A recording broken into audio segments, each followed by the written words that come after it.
Գյուրջան Կասկադ, ցանկացած համեմատություն մեր օգտին է։ I have to apologize that I'm going to speak in English. I'm very, very sorry. It's just some of the concepts that I will cover, including small statehood, and my favorite word in English, agency.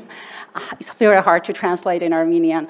Armenia, thank you very much for the invitation to be part of this distinguished panel. And I do share your approach, your perspective, that indeed, in rethinking Armenia's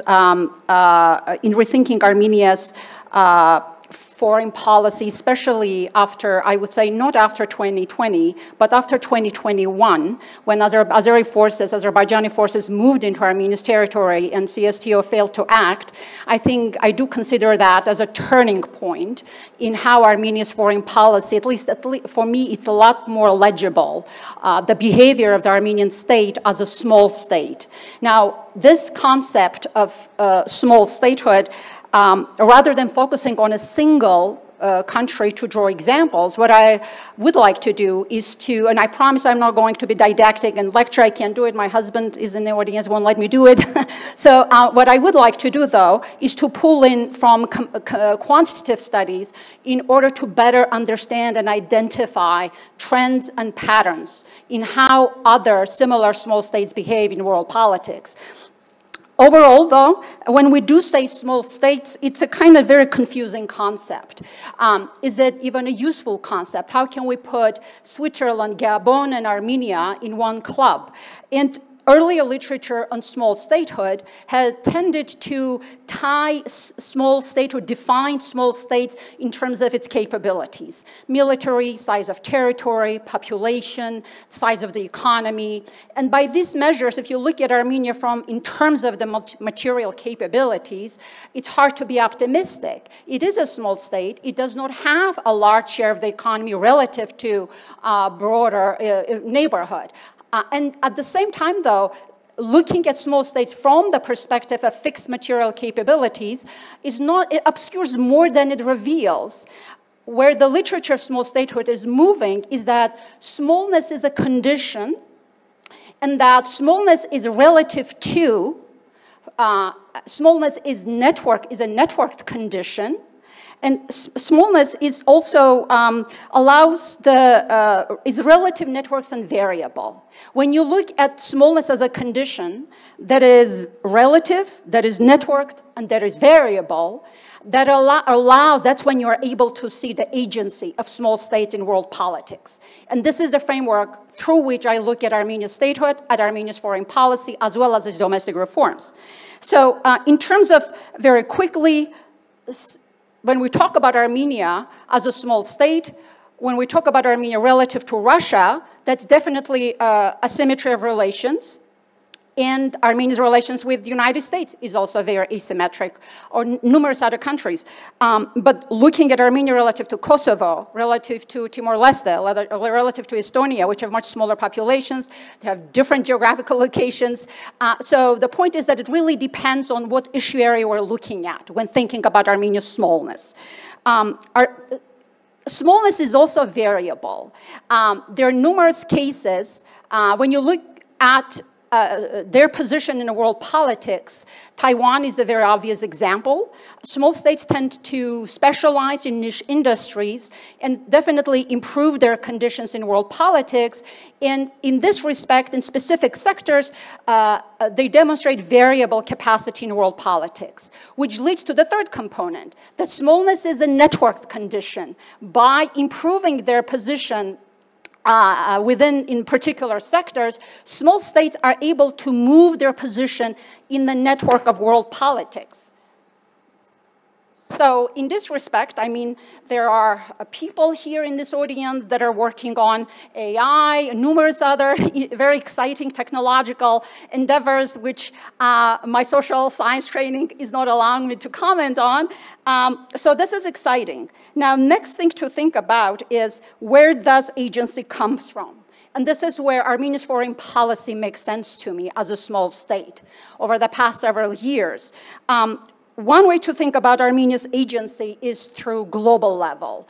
And again, how does Armenia compare? Armenia as a small state compared to other small states, how do they behave in global politics?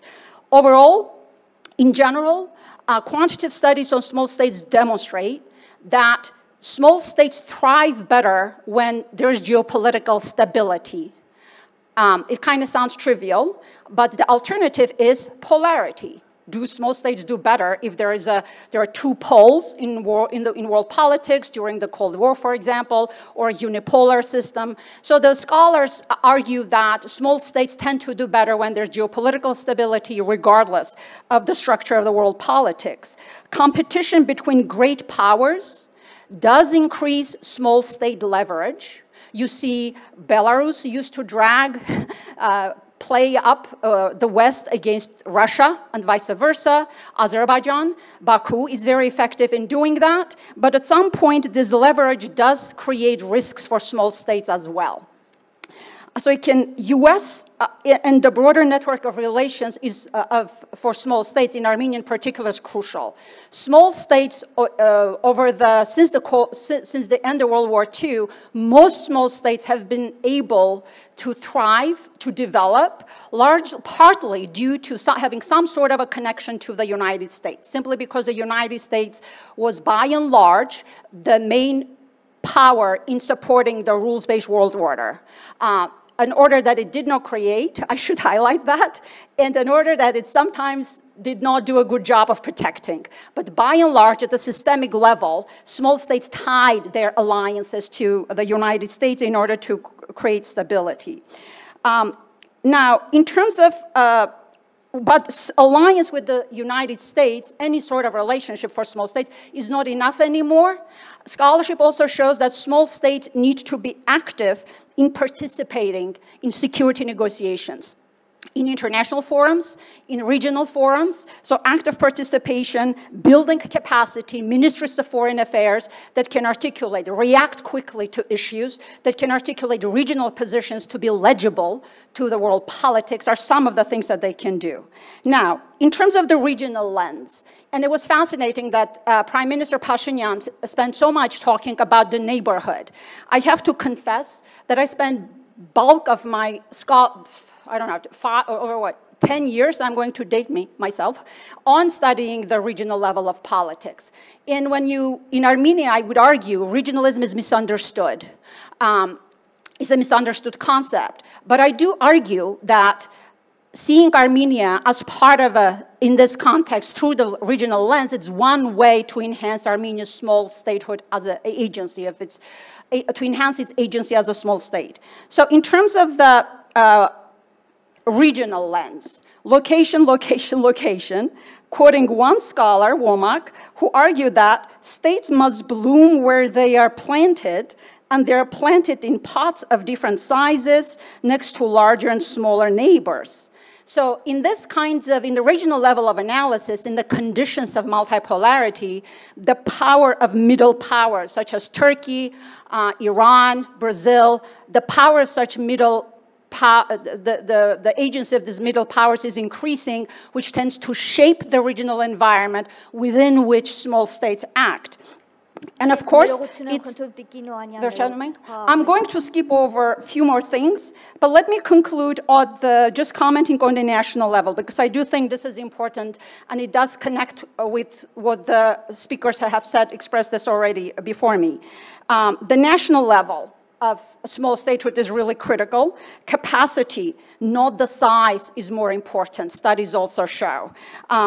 And here, the rise of the hybrid warfare presents a very serious challenge to small states, and many states have responded to this through the whole of government approach to security or full spectrum approach to different hybrid tactics, meaning putting issues in different silos is not the answer. Simplifying it further, if the effectiveness of the Ministry of Foreign Affairs, the effectiveness of the Ministry of Defense is very much dependent on the effectiveness of the Ministry of Justice. One last sentence, civic and communal strength is really important. The resiliency of civic society, resilience of institutions is really critical in elevating the agency of the small states. I'll stop here, thank you. Sorry I went too long.